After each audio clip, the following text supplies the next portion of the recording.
let's see what we're going to cover today. Let's talk about 360 Power for a second. So far from having just looked at this ride, 360 Power can only receive an entrance and an exit on 2 sides of its ride queue, which makes it significantly more difficult to place than other rides. There is another example in Upswing, which is way worse, but it's because it's a larger ride. This one's pretty small, all things considered. Not the most egregious example, still a little frustrating. You can tell just from looking at the seats that this ride has a capacity of about 30. Going by the metric that I generally use is that 1 square of path counts for about 6 or 7 guests, meaning that if it came out to about, I'd like to say here, this is a little over 1 ride length long for the purposes of this ride. Obviously, we always connect it up, so it doesn't matter how long or short this ride queue is, but as long as it has a couple of batches of guests to come through, then it will not be a problem for you. This ride gets at base 360 prestige, which is very fitting actually. Let's allow this to test, and we can see it as it does its thing. It's quite a nauseating ride, as you can tell from the stats. It's really quite a small ride sequence. At default, you see the price is $805. Boosted, it would only get to a 860 prestige rating, which is a little concerning because it doesn't actually hit that 1000 threshold that we would want.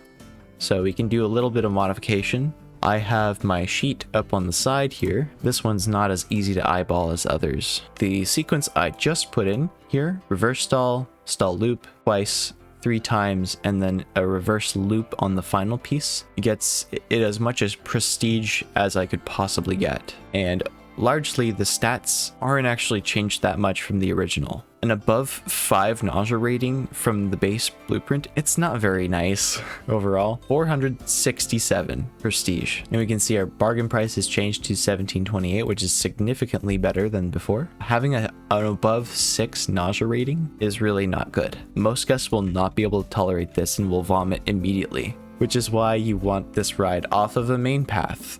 Or else, vomit puddles are really bad, because if they're close enough to guests that are on the ride and the ride is long enough, they will begin to get uncomfortable from the vomit at the exit. And the best way to remedy this is to just put the exit on a main path so that all the guests have to deal with it, but also your janitors won't be lost finding out where the vomit puddles are. So this only gets to a maximum of 967, which means it will not earn classic, and if your ride is in shape for long enough, then it will begin to start seeing diminishing numbers, which I guess for a nauseating ride like this is okay. 967.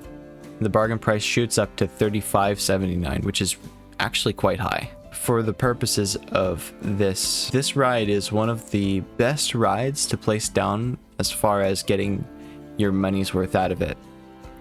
It ranks 6 on my chart. I'll need to rerun some of these numbers. 360 Power is a very intense ride that you probably don't want to be placing unless you have teens in your park or are going for a benchmark in a campaign. I should really urge people to stay away from this ride. Not only is it not quite as fun of a ride experience as you might hope, we have another version of this ride coming in the Toy Box DLC, which is just around the corner now and I just covered. I think this is probably just an inferior version of that, although it does get you a lot of money if you're willing to be patient with it and figure out exactly what you need to do to make it work. In terms of ratings, I think this is the first I'm going to put into the 2-star tier, and I want to say it's close to like maybe a C. I'm going to give it a flat C. There are limited places that you'll actually want to put this in, and in franchise mode, you do not get access to this right away.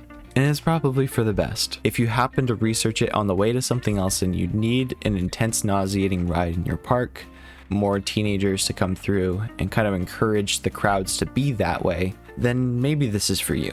But between all the limitations of not placing on either of the longest sides of the ride, I'm just not sure that it's worth the effort. So, C it is. I don't really have anything more to say about this ride because it's just basically a dud at this point. If there's anything else here that you think I maybe missed, please let me know in a comment below. I sincerely hope you enjoyed this video. I hope you have a lovely day.